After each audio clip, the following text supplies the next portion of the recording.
Caesar knocked out the little horse with one punch, dragged him into the cage, and opened the door. Come see this hilarious moment.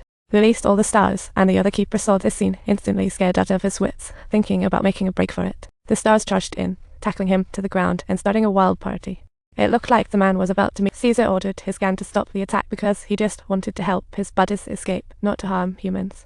Just as he locked the man inside the cage, the little horse suddenly woke up from his daze, picked up a stun baton, and Caesar grabbed a water cannon. The little horse met his end there, an accident that seeded future chaos, once he regained composure.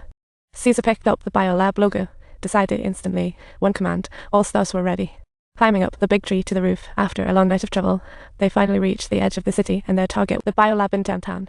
Not long after, the stars crashed in and rescued all their fellow captives. But Caesar's plans went beyond that. 10 minutes later, they appeared at the zoo, and the several 100-kilogram buck jumped into the iron cage, crushed. The stars scattered, fleeing the zoo. Suddenly, hundreds appeared in the city. Imagine the chaos. Police swiftly deploy forces, only to find these stars were organized.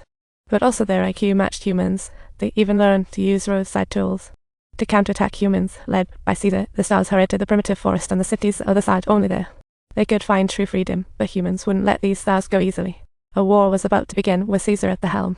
The stars dashed towards the primitive forest, while the police sprang into action right behind. They sent cavalry to chase from the bridge front while deploying officers to hold the rear.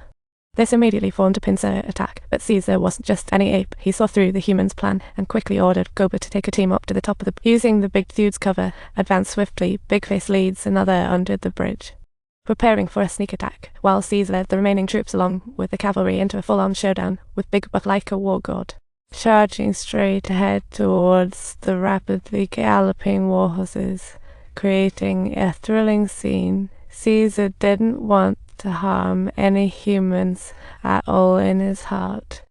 He just wanted to lead his comrades to freedom, and after easily repelling the cavalry, he ordered Buck to lead some big stars to crash into a bus. Using the bus for cover, police at the bridges and immediately opened fire, instantly turning the top of the bus into a beehive. After a rain of bullets, the police finally stopped firing, but the stars remained silent. Just as the police were scratching their heads, a warhorse came charging in, and Caesar's roar sounded like a battle trumpet. The stars already hiding on top and under the bridge rushed in, catching everyone off guard. The battle didn't last long, ended in a human defeat. Just as the stars were cheering for their victory, a helicopter slowly appeared, and under heavy fire.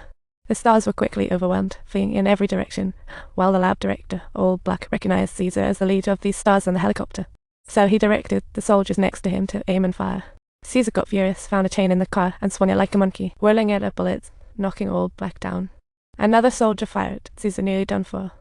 Buck swiftly rushed forward to shield Caesar with his own flesh and blood, determinedly blocking the incoming bullet, and then he leaped up in frustration as Caesar immediately dashed over, dragging Buck out of the helicopter. But Buck was already on his last legs, and Caesar could only watch his body die in his arms. Just overwhelmed with grief, he heard Old Black's cries. Caesar, gold-faced, stared at him for a while. Slowly reached out his hand, but just as Old Black felt extreme joy, Caesar suddenly turned away, handing the glorious task to Cooper. Old Black knew this figure too well, and the tortures Cooper endured in the lab were all thanks to him. In Old Black's desperate cry, Cooper kicked from the helicopter and sent the person he hated most to meet his maker. Moments later, Caesar finally led his comrades to the long-awaited primitive forest, but unexpectedly, a wild chase. He desperately persuaded Caesar to come home with him, and Caesar softly said in his ear, "Caesar is going home." This was the first time Oi heard Caesar speak, and in his shock he felt Caesar's determination.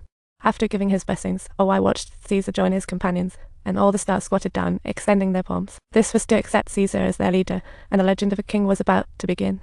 Wherever there are monkeys, there's a world of their own. The stars applied thick makeup, hiding their killing intent, lurking in the trees like ninjas. After the scout returned, signaling enemy's slow approach, Caesar got the message immediately. He immediately ordered the fearless Cobra to lead a team for a sneak ambush, while he waved his hand, leading the main forces to flit the vines up, quietly creeping up behind the enemies. Once confirming everyone was in position, the group got spooked and hurried off in a panic. But Caesar delayed the attack, herding prey to the encirclement. The Cobra team, waiting, pounced at the right moment. They launched a pincer attack. Caesar swiftly pulled out a lasso, tossed it, catching a mud beast. Flipping it over down a slope, Caesar's son, Little Caesar, jumped in excitement and dashed to the catch, but just then, an unexpected twist happened in front of this gigantic beast. Father and son were no match at all. Caesar's crew shouted for reinforcements, and Cobra leaped into action.